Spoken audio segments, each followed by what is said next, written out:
Hello students, this is PK sir, chemistry sir, welcoming you to the next lecture of GOC, that is lecture number I think L17 और 16.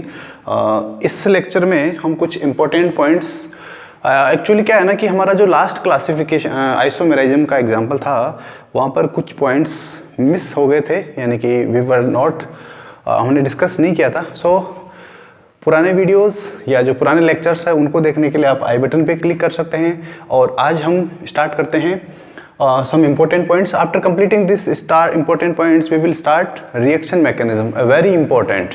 किसी भी reaction में organic chemistry के अंदर सबसे important बात होती है रिएक्शन मैकेनिज्म. अगर आपको किसी रिएक्शन का मैकेनिज्म अगर अच्छे से पता है then you can predict with accuracy the product of a reaction. Okay, so let's begin the journey.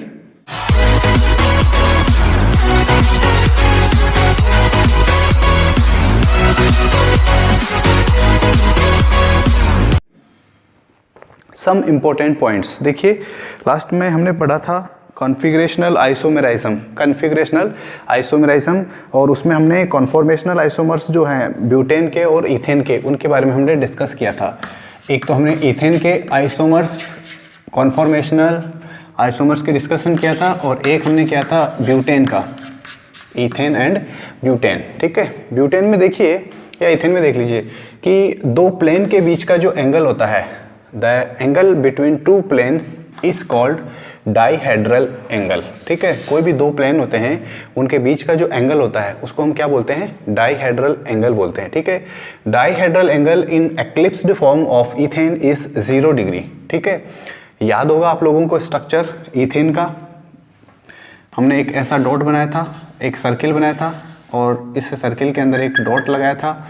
Circle जो है वो आपका रियर कार्बन को डिनोट करता था, याद होगा, और जो डॉट है वो आपका फ्रंट जो कार्बन है उसको डिनोट करता था. ठीक है, ऐसा कुछ देखा था हमने. ये तो है इसकी स्टैगर्ड, ठीक है, स्टैगर्ड फॉर्म. और जो इक्लिप्स्ड फॉर्म होती है उसके अंदर क्या होता है,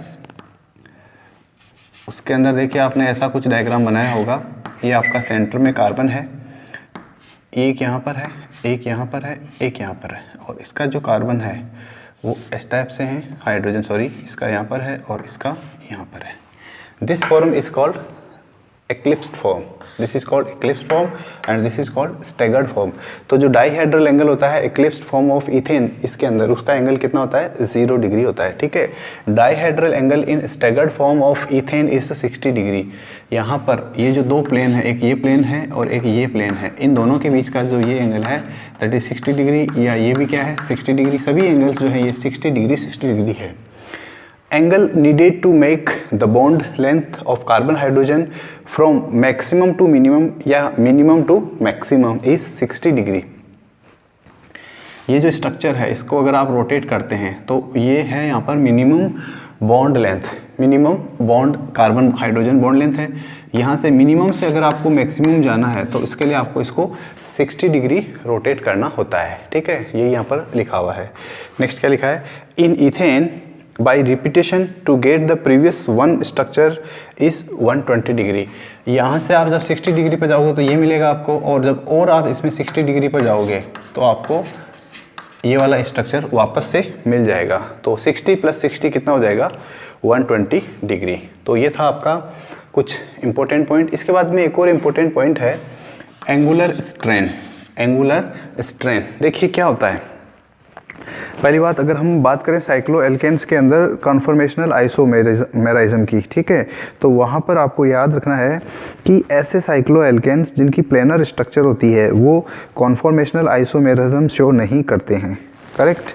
और ये जो साइक्लो एल्केन होते हैं, कोई भी साइक्लो एल्केन देख लीजिए आप, साइक्लो एल्केन के अंदर जो कार्बन होता है उस कार्बन का हाइब्रिडाइजेशन होता है sp3. What is that, sp3 hybridisation. ठीक है, अब sp3 हाइब्रिडाइजेशन है तो बॉन्ड एंगल कितना होगा यहाँ पर sp3 हाइब्रिडाइजेशन में 109.28 मिनट. ये डिग्री में है. आप चाहो तो इसको मिनट में कन्वर्ट करके, सॉरी पॉइंट्स में कन्वर्ट करके इसको आप लिख सकते हैं 109.5. ठीक है, sp3 हाइब्रिडाइज होता है सभी बॉन्ड, सभी कार्बन एटम साइक्लो एल्केन में. ठीक है, अब देखिए जो साइक्लोप्रोपेन होता है, साइक्लोप्रोपेन कौन सा है? आपके पास यहाँ पर कुछ स्ट्रक्चर्स बनाई हुई है, first, second, third, fourth, fifth.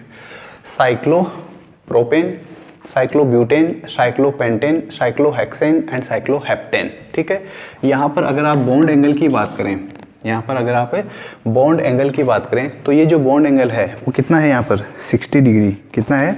60 degree. ठीक है, लेकिन होना कितना चाहिए था? 109.5 डिग्री ये होता।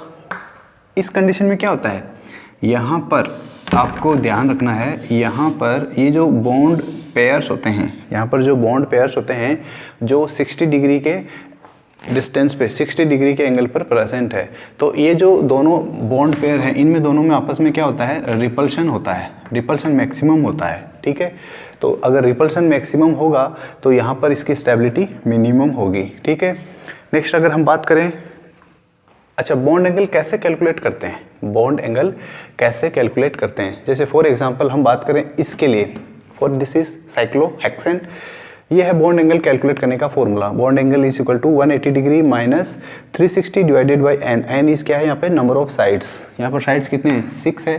360 divided by 6 that is 60, 180 minus 61 that is equal to 120। यानी हमने यहाँ पर दो कंपेरिजन किए हैं, एक कंपेरिजन किया इसके लिए और दूसरा इसके लिए। ठीक है, यहाँ पर इन दोनों के केस में ये मिनिमम रिपल्शन होता है, ये जो रिपल्शन है वो क्या होता है? Minimum repulsion.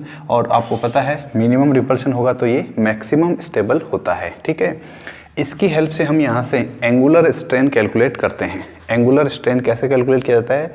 109.5 degree minus bond angle in the given compound with the help of this formula, और फिर इसको डिवाइड करना है 2 से। ठीक है, that is the value of angular strain. और जब आप इन सबको कैलकुलेट करके देखते हैं तो आपको स्टेबिलिटी का ऑर्डर मिलेगा। फर्स्ट जो है वो सबसे कम स्टेबल है, फर्स्ट जो है वो क्या है? सबसे कम स्टेबल है। अगर फर्स्ट सबसे कम स्टेबल है तो सीक्वेंस में आप जाते जाइए तो एक इम्पोर्टेंट पॉइंट क्या देखेंगे कि जो फोर्थ नंबर है वो सबसे ज़्यादा स्टेबल है इनमें से, सभी में से, इन सभी में से फोर्थ जो है वो सबसे ज़्यादा स्टेबल होता है। ठीक है, इसको क्या बोलते हैं हम? साइक्लोहेक्सेन। साइक्लोहेक्सेन जो होता है इसके अंदर जो बॉन्ड एंगल एक्सपेरिमेंटली कैलकुलेट किया गया है, साइक्लोहेक्सेन में जो बॉन्ड एंगल एक्सपेरिमेंटली कैलकुलेट किया गया है, फाइंड आउट किया गया है, that is equal to 109.5 degree या 109 डिग्री 28 मिनट। और this proves that cyclohexane is not a planar. Cyclohexane is not a planar. अब ये प्लेनर नहीं है तो इसका मतलब जो प्लेनर नहीं होता है वो कॉन्फॉर्मेशनल आइसोमेराइज्म शो करता है, कॉन्फॉर्मेशनल आइसोमेराइज्म शो करता है। तो जो साइक्लोहेक्सेन होता है ये दो फॉर्म में मिलता है, यानी कि साइक्लोहेक्सेन जो होता है वो दो फॉर्म में मिलता है। कौन कौन सी फॉर्म होती है वो? एक फॉर्म जो होती है उसको हम बोलते हैं boat form. What is this called? Boat form. ठीक है, BOAT, बॉट। सभी ने देखा होगा बॉट, तो अगर बॉट में बैठे नहीं है तो कम से कम उसके बारे में तो ज़रूर पता होगा। ये है साइक्लोहेक्सेन का बॉट फॉर्म।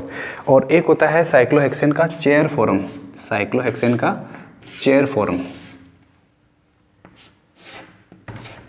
ये है साइक्लोहेक्सेन का चेयर फॉर्म। ठीक है, इस चेयर फॉर्म में और साइक्लोहेक्सेन के बॉट फॉर्म में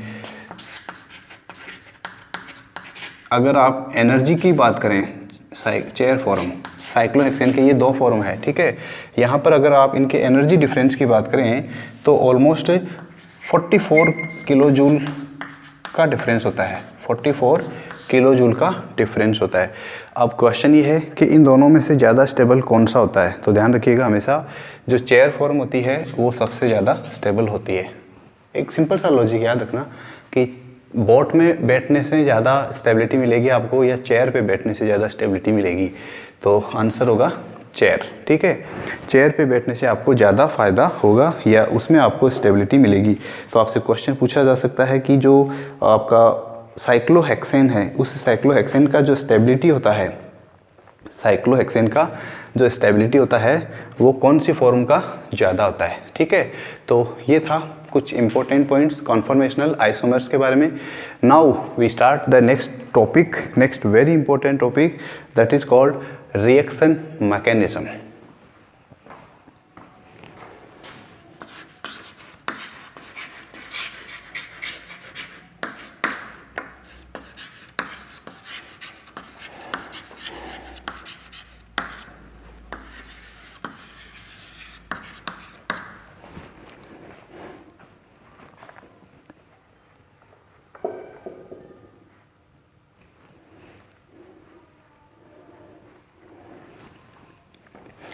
रिएक्शन मैकेनिज्म क्या यूज, इसका क्या फ़ायदा है, हमें क्यों पढ़ना चाहिए रिएक्शन मैकेनिज्म।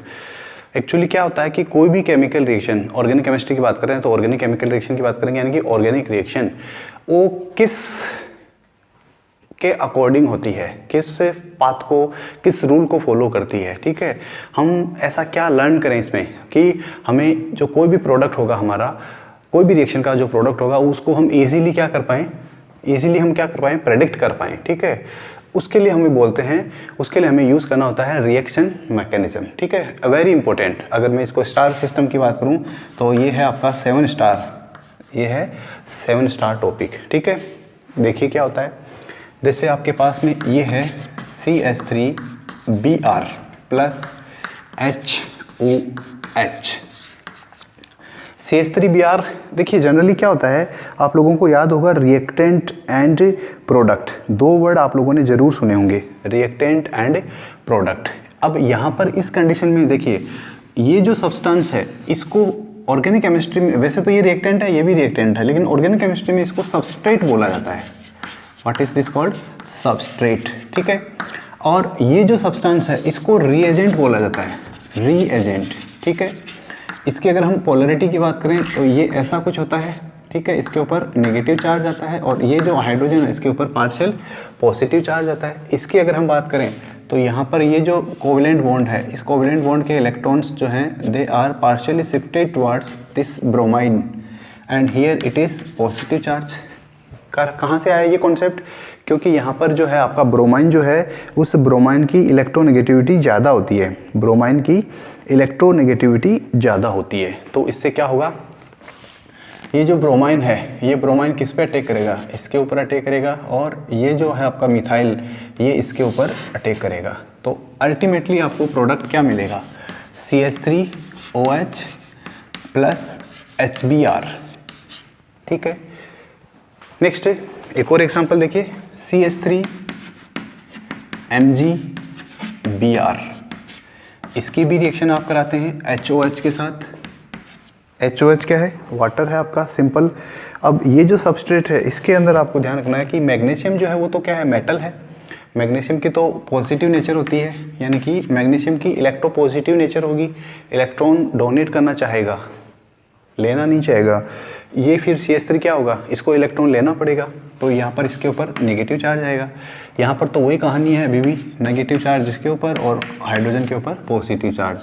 अब आपको यहाँ पर फिर से वही बनाना है, तो थोड़ा सा यहाँ पर अब आपको डिफरेंस देखने को मिलेगा। करेक्ट, क्या होगा यहाँ पे, प्रोडक्ट देखिए क्या होगा, CH3H प्लस HBr, MgBr और OH, MgBr और OH, ऐसा कुछ होता है। ये क्यों होता है, ऐसा क्यों होता है, ये जो सब कुछ होता है इसको कौन एक्सप्लेन करता है। ठीक है, तो किसी भी रिएक्शन के अंदर जो रिएजेंट का अटैक जो होता है वो कोवेलेंट बॉन्ड जो होता है उसके जो इलेक्ट्रॉन होते हैं, सिग्मा इलेक्ट्रॉन, उनके डिस्प्लेसमेंट पर डिपेंड करता है। Correct, in a chemical reaction, कौन सा रिएक्शन है, ऑर्गेनिक केमिस्ट्री का है तो organic reaction. In an organic reaction the attack of a reagent, the attack of a reagent takes place on the covalent bond where the electrons of covalent bond are shifted towards the more electronegative element. Okay, यानी कि simply आपको याद रखना है कि displacement of electron जो है उसके ऊपर ये डिपेंड करता है। ठीक है, किसका अटैक, इस रिएजेंट का अटैक। ठीक है, अब ये जो इलेक्ट्रॉन का जो डिस्प्लेसमेंट होता है, द डिस्प्लेसमेंट ऑफ इलेक्ट्रॉन जो होता है ये किस से अफेक्ट होता है, ओके, किससे अफेक्ट होता है, मीन्स आप बोल सकते हैं कि what are the factors which affect this displacement of electron. तो यहाँ पे लिख लीजिए आप factors affecting displacement of this sigma electron. Number 1 inductive effect. क्या होता है अभी हम डिस्कस करेंगे इसके बारे में। Inductive effect very important. Number 2 आप लोगों को याद होगा इंडक्टिव इफेक्ट या नाम तो जरूर सुना होगा। नंबर 2 आता है रेसोनेंस और इसी को बोला जाता है मेसोमेरिक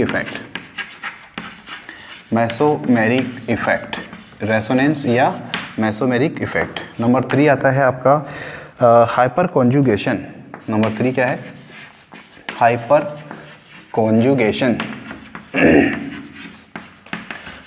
कॉन्जुगेशन एंड नंबर 4 है इलेक्ट्रोमेरिक इफेक्ट।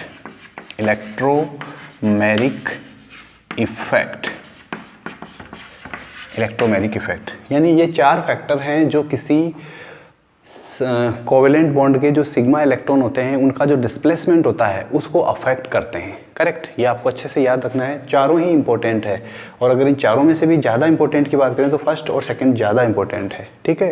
लेकिन फिर भी लर्न तो हमें चारों ही करने हैं, तो हम इनको 1 बाय 1 डिस्कशन करेंगे। वेरी इंपॉर्टेंट है इंडक्टिव इफेक्ट, जिसके बिना आपका काम नहीं होगा, ठीक है। तो चलिए नंबर 1 स्टार्ट करते हैं। First inductive effect.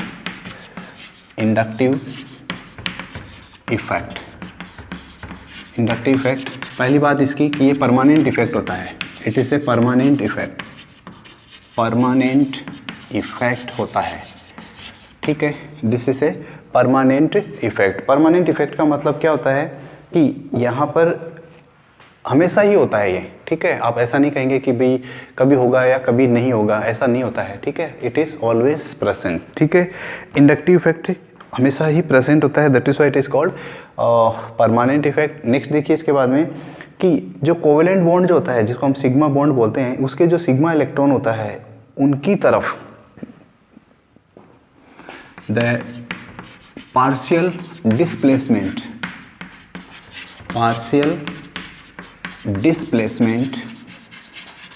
Of sigma electron of covalent bond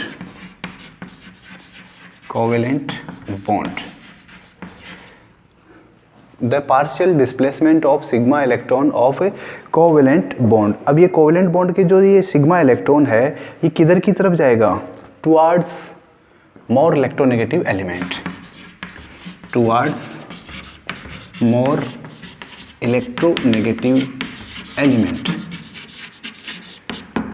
ज़्यादा इलेक्ट्रोनेगेटिव एलिमेंट जो होगा वो क्या करेगा, सिग्मा इलेक्ट्रॉन के जो कोवेलेंट बॉन्ड के जो सिग्मा इलेक्ट्रॉन है उनको अपनी तरफ क्या कर लेगा, वो खींच लेगा, अट्रैक्ट करेगा, ठीक है। अब यहाँ पर 2 कंडीशन बनती है, ठीक है। देखिए एक कंडीशन, जैसे मान लीजिए यहाँ पर है CY, ये Y क्या है, यहाँ पर कोई एटम है या कोई ग्रुप है, वेयर मतलब एक बॉन्ड दिया आपको, कार्बन बॉन्ड है, कार्बन एटम है और दूसरा Y है। अब ये Y क्या हो सकता है, where Y is an atom और ग्रुप, या तो कोई एटम है या फिर क्या है, ये कोई एक ग्रुप है, ठीक है। कार्बन Y, ठीक है। यदि Y की इलेक्ट्रोनेगेटिविटी कार्बन से ज़्यादा हो तो जो सिग्मा इलेक्ट्रॉन है वो Y की ओर पार्शियली डिस्प्लेस होते हैं, करेक्ट। Y की तरफ पार्शियली डिस्प्लेस होते हैं, याद रखिएगा। अच्छा, सबसे एक इम्पोर्टेंट पॉइंट तो यही याद रख लीजिए कि कार्बन हाइड्रोजन जो बॉन्ड होता है, कार्बन और हाइड्रोजन का जो बॉन्ड होता है उसका आई इफेक्ट 0 माना गया है। इसका जो आई इफेक्ट होता है I इज इक्वल टू 0, इसका कोई आई इफेक्ट नहीं होता है, यानी कि कार्बन हाइड्रोजन बॉन्ड जो होता है उसका 0 इफेक्ट माना जाता है, ठीक है। अब देखिए यहाँ पर 2 कंडीशन बन सकती है, 2 केस बन सकते हैं। If first case, if En of Y is greater than En of C, मतलब अगर इस Y की इलेक्ट्रोनेगेटिविटी इस कार्बन की इलेक्ट्रोनेगेटिविटी से ज़्यादा हो तो क्या होगा, Y जो है एटम हो सकता है, Y क्या हो सकता है आपका वाई क्या हो सकता है, ग्रुप भी हो सकता है। तो इस कंडीशन में एक ऐसा कुछ बना के देखते हैं। इसकी इलेक्ट्रोनेगेटिविटी ज़्यादा है, तो इलेक्ट्रोनेगेटिविटी ज़्यादा है तो ये पाई जो सिग्मा इलेक्ट्रॉन्स हैं, ये यहाँ पर जो सिग्मा इलेक्ट्रॉन्स हैं कोवेलेंट बॉन्ड के या सिग्मा बॉन्ड के कोवेलेंट जो हैं इलेक्ट्रॉन्स, उनको ये वाई अट्रैक्ट करेगा तो इसके ऊपर पार्शियल नेगेटिव चार्ज और कार्बन जो है इसके ऊपर पार्शियल पॉजिटिव चार्ज। अब यहाँ पर सिंस ये जो वाई एटम है या जो वाई ग्रुप है इसके ऊपर नेगेटिव चार्ज आ रहा है, कैसा चार्ज आ रहा है, नेगेटिव चार्ज आ रहा है। तो इस पर नेगेटिव चार्ज आ रहा है तो इसका मतलब है कि ये जो वाई है इसका माइनस आई इफेक्ट माना जाता है या इलेक्ट्रॉन अट्रैक्टिंग इफेक्ट माना जाता है। क्या बोलेंगे इसको, जो वाई है उसका इफेक्ट कैसा माना जाएगा, minus I effect, electron attracting या इलेक्ट्रॉन विड्रॉइंग इफेक्ट बोला जाता है इसको। क्या बोलते हैं इसको हम, इलेक्ट्रॉन विड्रॉइंग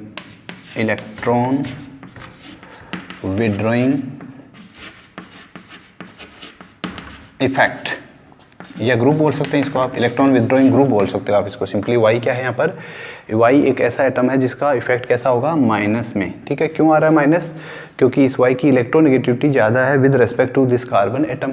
करेक्ट। नेक्स्ट यहाँ पर क्या हो सकता है, दूसरी कंडीशन क्या हो सकती है, E N of Y is less than that of carbon.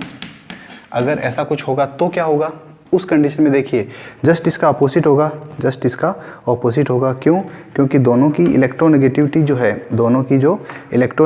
है वो यहाँ पर क्या करेगी, डिफरेंस पैदा करेगी या डिफरेंस जो है वो कर रही है। तो इस कंडीशन में क्या होगा, देखिए सिंपल सा वही बॉन्ड बना के, ये है कार्बन की इलेक्ट्रोनेगेटिविटी ज़्यादा है with respect to this Y atom या ग्रुप। इलेक्ट्रॉन कार्बन की तरफ अट्रैक्ट होंगे तो कार्बन के ऊपर नेगेटिव चार्ज और वाई के ऊपर positive charge, partial positive charge है, ये कंप्लीट ट्रांसफर ऑफ इलेक्ट्रॉन नहीं है। तो वाई कैसा बन गया, अब वाई के ऊपर पॉजिटिव चार्ज आ रहा है पार्शियल, तो वाई कैसा बन जाएगा, वाई का इफेक्ट कैसा होगा, यहाँ पर ध्यान रखिएगा, वाई जो है उसका पॉजिटिव इफेक्ट होगा प्लस आई इफेक्ट या और क्या बोल सकते हैं, यहाँ पर तो लिखा है इलेक्ट्रॉन विड्रॉइंग, तो नेक्स्ट इसका इफेक्ट हो जाएगा इलेक्ट्रॉन डोनेटिंग इफेक्ट, इलेक्ट्रॉन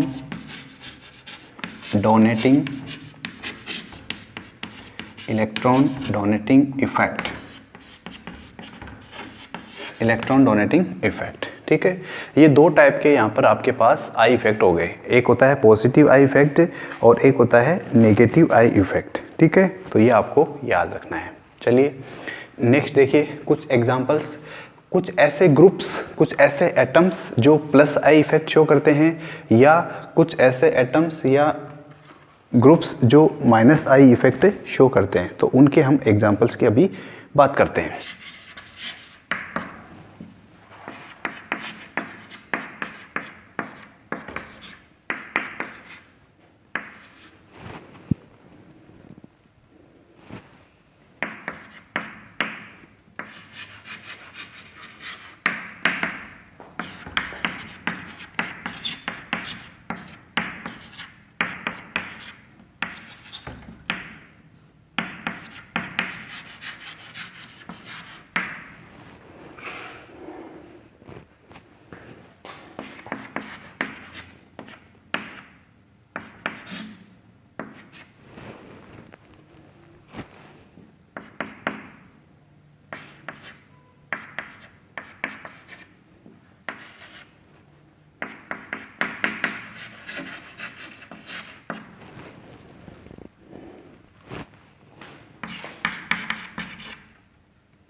चलिए ये देखिए कुछ मैंने लिखा है यहाँ पे, groups showing negative I effect, negative या माइनस आई इफेक्ट शो करने वाले ग्रुप्स। कैसे क्या होता है देखिए, सिंपल सा लॉजिक है।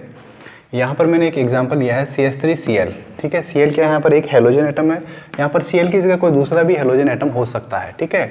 तो देखिए क्लोराइन की इलेक्ट्रोनेगेटिविटी ज़्यादा होती है कार्बन से, यहाँ पर बॉन्ड कौन सा है, कार्बन क्लोराइन बॉन्ड, ठीक है। कार्बन की इलेक्ट्रोनेगेटिविटी कम और क्लोराइन की इलेक्ट्रोनेगेटिविटी ज़्यादा। So chlorine will attract the electrons of this covalent bond, sigma electrons of this covalent bond, and hence this chlorine gets partial negative charge. यहाँ पर सिर्फ partial negative charge आ रहा है, तो इसका मीनिंग यह हो गया कि इसका माइनस आई इफेक्ट है, ठीक है। कैसा इफेक्ट है इसका, माइनस आई इफेक्ट। यहाँ पर बात करते हैं हम OH ग्रुप की। ये तो था एटम सिंगल, लेकिन यहाँ पर क्या आ रहा है, ग्रुप आ रहा है, ठीक है। OH के अंदर देखिए ऑक्सीजन है, ऑक्सीजन के ऊपर लोन पेयर ऑफ इलेक्ट्रॉन है यहाँ पर। At the same time oxygen जो है कार्बन से ज़्यादा इलेक्ट्रोनेगेटिव एलिमेंट है, ठीक है। If the electronegativity of this oxygen atom is greater और is more than this carbon, then the shared electrons or the sigma electrons of this sigma bond or covalent bond will get shifted towards oxygen. So in this case this oxygen atom will get a partial negative charge and hence it show negative I effect. OH group का कैसा effect होगा, negative I effect. Next बात करते हैं इसकी। यहाँ पर इस पूरे को अगर हम बात करें तो यहाँ पर नाइट्रोजन है, और इनके वजह से क्या होता है, ये जो पूरा ग्रुप होता है ये इलेक्ट्रॉन को अट्रैक्ट करता है, ठीक है, यहाँ के इलेक्ट्रॉन को। इससे क्या होगा, ये जो पूरा ग्रुप है इसके ऊपर नेगेटिव चार्ज आता है, that is why it is called negative I effect showing group. Next यहाँ पर ये भी, यहाँ पर भी ऐसा ही केस है, यहाँ पर डबल बॉन्ड है, एल्डिहाइड ग्रुप है, एल्डिहाइड ग्रुप के अंदर ऑक्सीजन है, ऑक्सीजन जो है वो क्या है, मोर इलेक्ट्रोनेगेटिव एलिमेंट है, पाई इलेक्ट्रॉन्स को ये अपनी ओर खींचेगा। यहाँ पर कार्बन के ऊपर पॉजिटिव चार्ज, ये कार्बन जो है यहाँ से ले लेगा, इसका तो आई इफेक्ट होता ही नहीं, कुछ जीरो बताया था मैंने। नेक्स्ट है इसका इलेक्ट्रॉन यहाँ से चला जाएगा, तो ये जो पूरा आपका ओवरऑल ग्रुप है एल्डिहाइड ग्रुप, उसके ऊपर कैसा चार्ज आ जाएगा, negative charge. It means this is also a negative I effect showing group, ठीक है।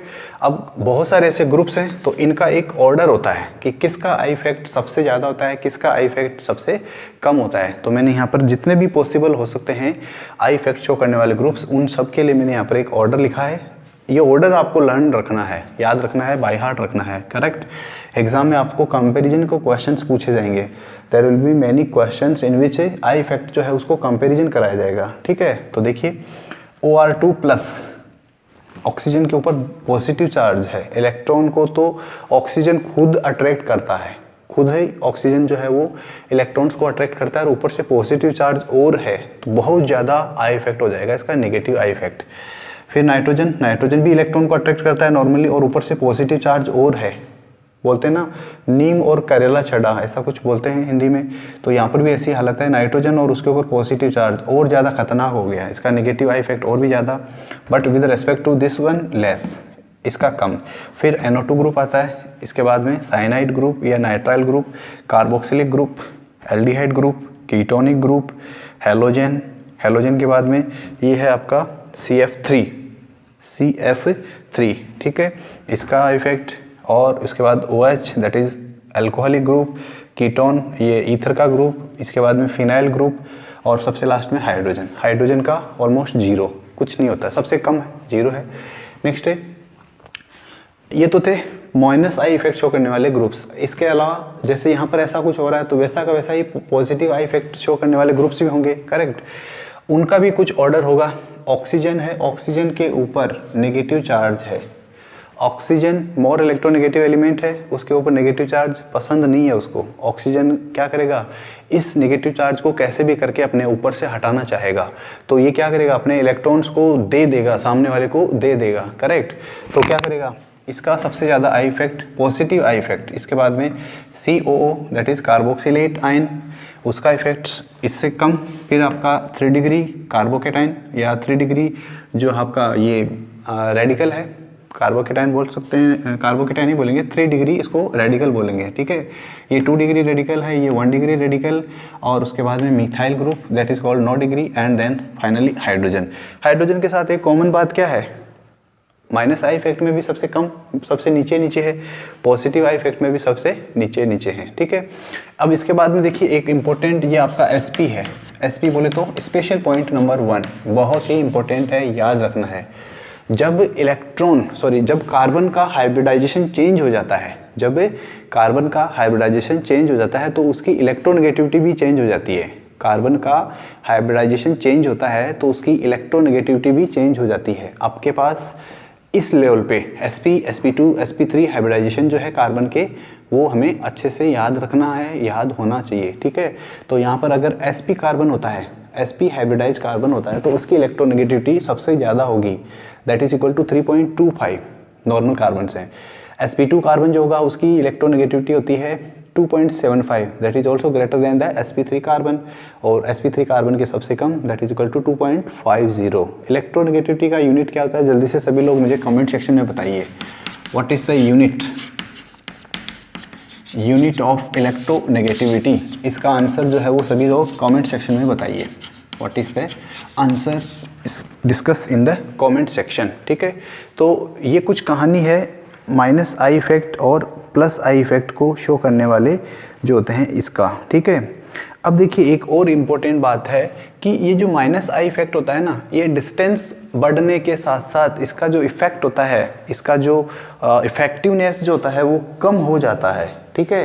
क्यों, क्योंकि माइनस आई इफेक्ट में सिग्मा इलेक्ट्रॉन का पार्शियल डिस्प्लेसमेंट होता है, इसलिए जो आई होता है, आई इफेक्ट, उसका जो वैल्यू है वो डिस्टेंस इंक्रीज करने के साथ में क्या करता है, इंक्रीज करता है, ठीक है। लेकिन आई का जो वैल्यू है वो 3 या 4 कार्बन के बाद में इसको हम 0 मान लेते हैं। इसका क्या मीनिंग हुआ? जैसे ये एग्जांपल देखिए, यहाँ पर कार्बन है, बहुत सारे कार्बन है यहाँ पर बॉन्डेड है, ठीक है।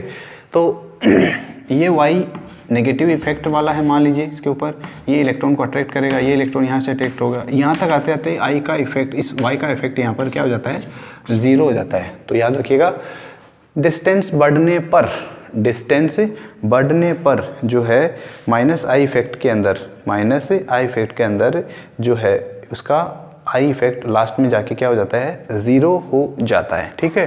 तो ये है आई इफेक्ट के types, positive I effect and negative I effect, ठीक है। तो ये दोनों आपको अच्छे से याद होने चाहिए, ठीक है।